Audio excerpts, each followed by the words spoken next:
Hey, what's up everyone? Professor Danny and Alex. In this tutorial, let's look at the side control position as well as the reverse Kesa position and how you can maintain a position as well as submit.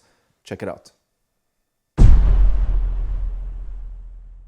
All right, so the first thing we're gonna look at is when we establish side control position. Now, a lot of times what the opponent might try to do to escape is going to bring this arm underneath your arm. That's referred to as an underhook, okay? So look, if I was in this position here and he's able to pummel his hand underneath my arm and I do nothing and I try to insist on maintaining chest-to-chest position, he might be able to turn, go to his knees, and eventually escape, going to the single leg position and give me a hard time from there, all right? So a very simple and effective technique to do is just to switch that counter. So look, as he goes for the pummel from here, now all I'm going to do is place this arm right at the hip right here on the near side. All right, so I'm gonna stop his momentum. It's gonna close the gap underneath my arm. And look, I'm gonna bring this elbow over and switch my base. So the moment I'm here, I'm maintaining control on his hip. He can bridge. If he tries to get that pummel, I've just transitioned to something different. And now from here, he doesn't see what I'm doing, which is great because now I could switch my position to something else once again, or even attack. We're gonna look at some submissions we can do from here. So once again, very quickly, every time you're in side control, if the opponent has this underhook, try not to insist on maintaining position like this, all right? A lot of people do this when they start out in Jiu-Jitsu, they try to hug even tighter.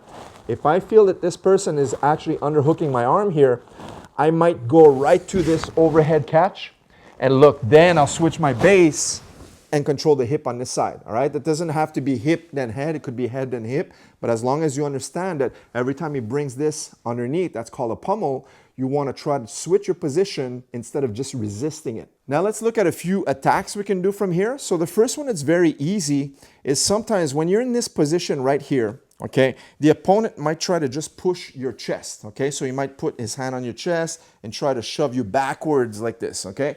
And if you're not aware of this, sometimes even though you have a posted leg behind you, you might have to struggle to maintain your position. So look, every time he puts his hand on your chest, now he's susceptible to that wrist lock, all right? So look, we're gonna catch onto his elbow, and now this hand is gonna be waiting for my palm. The moment I come back down, both palms are on top of each other, all right? And now, as I bring my weight forward and drop my elbows to the mat, I'm gonna insist on putting the pressure onto his wrist. Notice how I turn to the side because I know his fingers are pointing to my left, so I wanna go towards my right. Sometimes they might push with their palm in a different direction. Let's say like this, all right? So if I caught here and I came back down, the moment I'm here, I don't wanna be pushing towards my right side. I'm gonna be pushing towards my left side. See here, that's where I'm cranking the wrist to cause the tension on the wrist lock, all right? So always stretch from the fingers and maintain control of his elbow. The secret to a good wrist lock, whether it's inverted or as such, is always maintaining control of his elbow. If his elbow is able to move, then he's gonna escape the wrist lock, all right? So that's the first very easy attack. Now notice that it's very important to maintain your control every time. Don't be aware of trying to attack submissions if you don't have a good base behind you. For example, sometimes I'll see beginners having their legs just like this, all right? There's no base and the person's just gonna struggle or fall underneath the side control from the back, all right? So always post your leg out, always have a good pressure here on the chest, and then go for your submissions. Now, another very easy attack we can do from here is going for the kimura. So for example, the moment I see the hand here, I just catch his wrist, and now I'm gonna go into the kimura attack. But a lot of times when you go for the kimura, he knows what's up. So he's gonna start to extend his arm like this. And most people, a lot of times I see they just let go everything and try to control. So when you're going for a kimura attack and the person extends his arm, just go with it, adjust, and place your palm on top of his wrist. And now from here, finalize the arm lock attack instead. All right, so we're gonna go from A to B. So from this position here, if you're not able to finish because he was a little bit quicker and he extends his arm like this, now just turn. Look, I just turn his wrist and now I gravitate against the elbow. So that's a very easy attack we can do from the reverse Kesa. Now, once again, from this reverse position, the reverse Kesa, a lot of times I'm going to go for that initial move we did. So maybe I caught his wrist, I'm going for the kimura or that arm lock we just talked about, but my opponent's gonna grab a hold of his belt. All right, so he knows that I'm going to be attacking. The moment you grab his wrist, Most people know you're going to be doing something with their arm. So as I grabbed here, he also grabbed a really tight grip against his belt. So if I try to break the grip here, sometimes it could be challenging because of the position and the angle. So I'm going to switch my base and I'm going to go all around him as such. Keep control of his arm. And now look, this arm that's underneath is already in position to lift him up to his side. And now I'll be able to break the grip forward and go for the kimura from a north-south position. Sometimes we can go with a posted leg. Sometimes we can go with our knees down. It all depends on how feisty the opponent is. Okay, but the idea is every time the opponent grabs a hold of his belt, it's going to be challenging for you to break the grip if you stay on your side. Bring him to his side, go over into north-south, and now you'll have a lot of movement to be able to break the grip. Okay, so once again, look, if you're going for the kimura from this reverse kesa position, and he blocks by grabbing the belt, all I'm going to do is, look, switch my base by moving my legs into north-south. And now I lift them to the side, adjust my legs, and from here, break the grip and bring his arm for the kimura attack. Now, once we go for that kimura, sometimes you'll be able to break the grip, but the opponent is so strong that as you try to bring their hand behind their back, they might try to extend just like we did initially on the ground. So you're going for the kimura and they stretch their arm out. So now you have a straight angle instead of a curved angle like a kimura or an Americana. So in this case, you can easily transition into the armbar. So this is a very easy submission for you guys, that if we go for the belt grip and we break this, once I'm here and I broke this grip, now the opponent's so strong that I'm not able to bring his arm behind his back. So you end up like this. So all we're going to do now is bring this leg to his mid-back, and I'll turn her body 90 degrees into a basic armbar position this time. From this position here, sometimes we want to transition to a better position instead of attacking. So a very easy transition sometimes just getting them out. Now, most of you guys have been training Jiu-Jitsu know that we can just simply step over and land into our mount position. But the thing is, sometimes his leg is up like this. So every time I'm going to kick over, he's going to extend his leg towards the ceiling, and now I can't bring my leg over. Even if I'm very flexible, he always blocks that. So a very easy tip sometimes, just grab a hold of his belt. Grab a hold of his belt, because once you take this post off the mat, now he might bridge you onto your back. So by gripping yourself on his waist now, even if this leg wasn't there, the post, now if he bridges, it's almost like I'm holding on to his body, all right, by latching onto him. So what I'm going to do is frame. Instead of just pushing, I'm going to grab the belt, frame his leg as such. And now look, I can simply slide my leg over, and I'm using the belt grip to help me hop onto his waist. See, from here.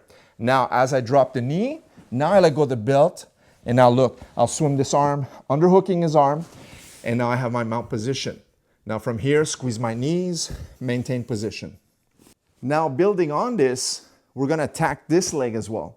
So maybe I was grabbing the belt, I'm trying to get that mount position, I went for this arm, far side arm, armbar or kimura, and now I can also focus on the near side knee bar. All right, so what we're gonna do here, look, I like to grab the pants, make a nice grip on his knee, and I can push, pull as I wish, right? So what I'm gonna do is make a nice grip here, and now he's thinking I'm gonna try to push so I can mount. So when I move, I'll frame my knee inside his hip. And now look, I'll bring my body towards his leg, catch his heel, and from here I'll fall to my side, and look, as I grab his heel, my other leg will pass through, and what do we have? A knee bar position from here. All right, so this is a really sneaky attack sometimes people don't expect. All right, so we can attack. I like to teach arm locks, chokes, as well as attacking the lower legs, right? The limbs of the legs, knee bars, ankle locks, heel hooks, toe holds, all submissions, whether it's gi or no-gi. I like to teach my students at all times because I like them to understand all of the curriculum, all of the techniques that are in submission grappling as per se. All right, so look, once again, let's look at it from this side here, right? So you guys can see. So as I switch my base, now I see the leg posted. All right, this is a perfect opportunity to see where you're gonna get the knee bar. So I'm just gonna make a nice grip here at the pant. Sometimes if it's no-gi, we just hug right underneath his kneecap. So I'm gonna grab here. Sometimes there's space, and other times you'll need a slight shrimp just to create that space. And now look, as you bring this leg across, go for his heel right away. So he doesn't triangle his legs, and prevent this. So the moment you move, try to grab the heel and move this foot away from his opposite leg. And now as I lie down, I end up here, all right? Notice how I'm gonna bring his foot towards the mat side. Okay, nothing wrong with bringing the foot on this side, but now he has more flexibility to move his leg around. If I bring it on this side, now I'm leaning onto his leg. And now look, this leg, I'll remove it, bring it inside, and now from here, just like an arm bar, hug his leg and reach for that extension. All right, so sometimes we want to attack that kimura, but maybe your arms aren't long enough to grab your own arm, all right? You can't grab your wrist. This is what I mean. I'm going for that kimura position, but look, maybe this hand right here, this one can't reach my wrist because I have shorter arms or my opponent has really long arms, okay? So if you can't reach all the way to here, there's another trick. Look, what I'm going to do is cup, bring his wrist towards me, and look, I'll just hug his wrist. And once I have this, look, I'm gonna hug my own arms like this. And now I'm just hugging like I'm holding a single leg position. Okay, now this is super tight. Okay, some people don't like this pressure. It's almost like a bicep slicer. But watch, I'm going to move my hips around his head by keeping that lock position. And as I drop my hips over his head, I'm gonna roll myself onto his chest, and from here, finalize the kimura or shoulder lock. So once again, as I grabbed his wrist, okay, even if you did reach, okay, this is mainly if you can't reach right here, but even if you did reach, you can still go for this lock. All you need to do is bring his wrist inside, catch it, hug it, and squeeze it nice and tight.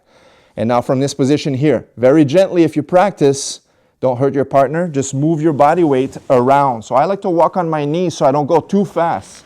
And now once I feel that I'm just past his face, now I'll post and drop my hips to the side and rock backwards to apply pressure on the shoulder. All right, now we're gonna switch into the reverse kesa, but watch what I do with the near side arm. All right, so as I switch from here, now you see that the arm is behind my hips. All right, so I have a nice base, I posted my leg. So a lot of times what you can do is just grab his arm. If you feel his wrist right here, and now I'm just gonna push it so I can just sit over his arm, just gonna bring my hips over. Now I bring his arm between my legs. And now once I know that I have a control of his wrist, I'll just bend my knees here. Now, watch, I imagine that I'm finalizing the omoplata from here. So just like a regular omoplata, once you're here now, as I roll forward, I'm gonna cup my knee and turn right into it. And from here, I already had control of his wrist. Now, once I'm here, I can easily finalize by pushing his shoulder to the mat, sitting up, and finishing the regular omoplata. So I'll show you guys from this angle here. So I'm gonna go in this direction. So grab the wrist behind your back. Now, I'm just gonna sit my hips over his arm. Now his arm is between my legs. Now, as I adjust this, look, I'm gonna sit forward and I'm gonna hug my own leg. So move your legs here a little bit, Alex. As I hug my own leg now, that's gonna open up the position. So I wanna control his wrist, open up here, and look, I'll roll onto my left shoulder, roll over, and now as I land, I'll finish in the omoplata position. Now from here, adjust the grip, kick him over, have a seat, trap him, position, submission. Now just to finish, we want to show you guys a nice little drill that finishes you into the reverse kesa position. We like to use this to drill our positioning, our movement in Jiu-Jitsu as we pass the leg. So look, from here, Alice will be in the reverse kesa position, okay? And now what I'm going to do is bring one leg over his head. So look, this leg goes over his head, okay? Now he's going to pin one knee, push it down, step over it, and now run around so he spins to the opposite side. And now look, I'll bring this leg over his head. He's gonna pin his leg, 1, 2, step around, and finalize on the opposite side of the reverse kesa. So basically it's a drill to move around. This is great for passing the legs, training to stay low, keeping that maintaining position. So we're gonna do a few reps here. 1, 2, 3, and one more. Very good. All right, guys, so there you have it. Some techniques you can use from reverse kesa. Hope you guys enjoyed this tutorial. Leave us a thumbs up. Make sure to subscribe, and we'll see you in the next video. Take care.